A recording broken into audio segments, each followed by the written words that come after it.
Hi friends. இப்போ பார்த்தீங்கன்னா, kitchen மேடையில நம்ம முறுக்கு சுட்டுட்டு அப்படியே எண்ணெய் சட்டியோட இறக்கி வச்சிருந்தோம்.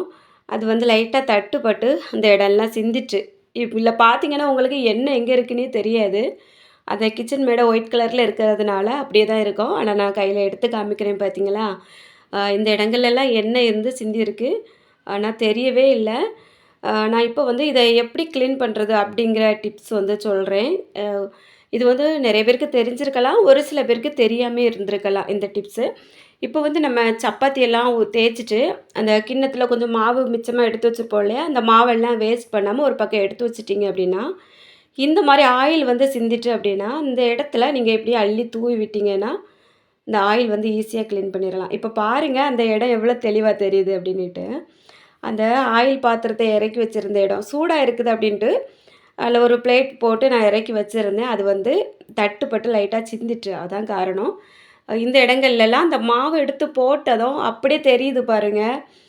இதுவரைக்கும் எதுவுமே அந்த இடத்துல ஆயில் இருந்ததே தெரியல. அப்படியே மேஜிக் மாதிரி தெரியுது. நம்ம ஜெல்லெல்லாம் போட்டு நல்லா தேய்ச்சி கிளீன் பண்ணோம் அப்படின்னா, எல்லா இடங்கள்லயும் தண்ணி ஊத்தி, அந்த டைமும் அதிகமாகும். எல்லா இடத்தையும் ஒதுக்கி கிளீன் பண்ற மாரி இருக்கும். தேய்ச்சிக்கிட்டே இருக்கணும், அந்த பிசுக்கு போறது வர. ஆனா, இது ரொம்ப பெஸ்ட்டான ஐடியாவா இருக்கும். இப்ப எல்லா இடத்துலயும் அந்த வேஸ்ட்டா இருந்த கோதுமை மாவ தான் நான் தூவி விட்டுருக்கேன். இப்போ ஒரு வேஸ்ட்டு கிளாத் ஒண்ணு எடுத்து வச்சிருக்கேன் பாருங்க. இந்த இடத்துல அப்படியே நம்ம தேய்ச்சி எடுத்தோன்னா, அந்த கோதுமை மாவு அப்படியே ஆயில் பிசுக்கு எல்லாத்தையுமே எடுத்துரும். அப்படியே நமக்கு உருண்டு வர்றது பார்த்தாலே தெரியும். இந்த இடத்துல பார்த்தீங்கன்னா, நெறைய ஆயில் எப்படி உருண்டுட்டு பாருங்க. அந்த மாவெல்லாம் சேர்ந்து அப்படியே ஒரு அல்வா மாதிரி உருண்டுட்டு வந்துரும். கொஞ்சம் கொஞ்சம் அந்த இடங்கள்ல மாவு எங்கே கம்மியா இருக்கோ, அதெல்லாம் எடுத்து எடுத்து போட்டு தேய்ச்சுட்டு, அப்படியே நம்ம எடுத்து கொண்டு வந்துட்டே இருந்தோம்னா, ஒரே பக்கத்துக்கு எல்லா அழுக்குமே சேர்ந்து வந்துரும். கொஞ்சம் கூட எண்ணெய் பிசுக்கே இருக்காது. நீங்க இதுவரைக்கும் இந்த மாதிரி ட்ரை பண்ணல அப்படின்னா, ஒரு டைம் ட்ரை பண்ணி பாருங்க.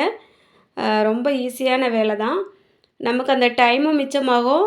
அந்த இடத்துல தேய்ச்சு தேய்ச்சு கழுவக்கூடிய வேலையும், அந்த கை வலியும் கொஞ்சம் வராது. அதனால இந்த மாரி டிப்ஸ் கொஞ்சம் யூஸ்ஃபுல்லா இருக்கும்.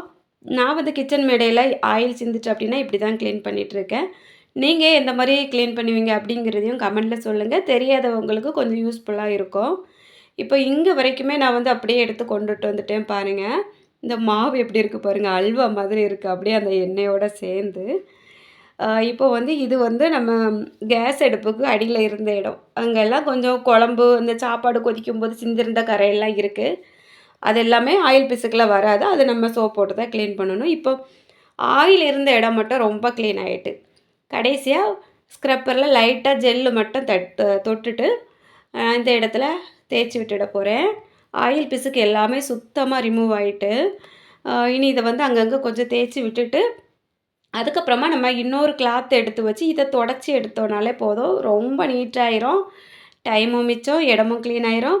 இந்த மாரி நீங்க செஞ்சிருக்கீங்க அப்படின்னா, எப்படி இருக்கும் அப்படிங்கிறதையும் கமெண்ட்ல சொல்லிருங்க. எனக்கு இந்த டிப்ஸ் ரொம்ப யூஸ்ஃபுல்லா இருக்கும். அது இல்லாம இப்போ நம்ம தீபாவளிக்கு பலகாரங்கள் எல்லாம் செய்யும்போது, அடிக்கடி கிச்சன் மேடையில எல்லாம் ஆயில் கண்டிப்பா சிந்திட்டு இருக்கும். அதனால நம்ம இந்த மாரி யூஸ் பண்ணி தொடச்சி எடுத்தோம் அப்படின்னா, ரொம்பவே நல்லாயிருக்கும்னு நெனைக்கிறேன். இந்த வீடியோ உங்களுக்கு பிடிச்சிருக்கும்னு நெனைக்கிறேன். வீடியோ பிடிச்சிருந்தா எப்படி இருந்தது அப்படிங்கிறத கமெண்ட்ல சொல்லுங்க. யூஸ்ஃபுல்லா இருந்தது அப்படின்னா, நெறைய பேருக்கு ஷேர் பண்ணுங்க. நீங்க இன்னும் நம்ம சேனல சப்ஸ்கிரைப் பண்ணலன்னா, சப்ஸ்கிரைப் பண்ணிட்டு பக்கத்துல இருக்க பெல் பட்டனையும் ஆன் பண்ணிருங்க. இப்போ கிச்சன் எப்படி ஆயிட்டுன்னு பாருங்க. ரொம்பவே நீட்டாயிட்டு, ஆயில் பிசுக்கு கொஞ்சம் கூட இல்ல. 2 டைம் அந்த கிளாத்த நம்ம லைட்டா தொடச்சி எடுத்தா போதும். ஈஸியா கிளீன் ஆயிரும். அவ்வளோதாங்க. இதுவரைக்கும் இந்த வீடியோ பொறுமையா பார்த்த எல்லாருக்கும் ரொம்ப ரொம்ப நன்றி. வணக்கம்.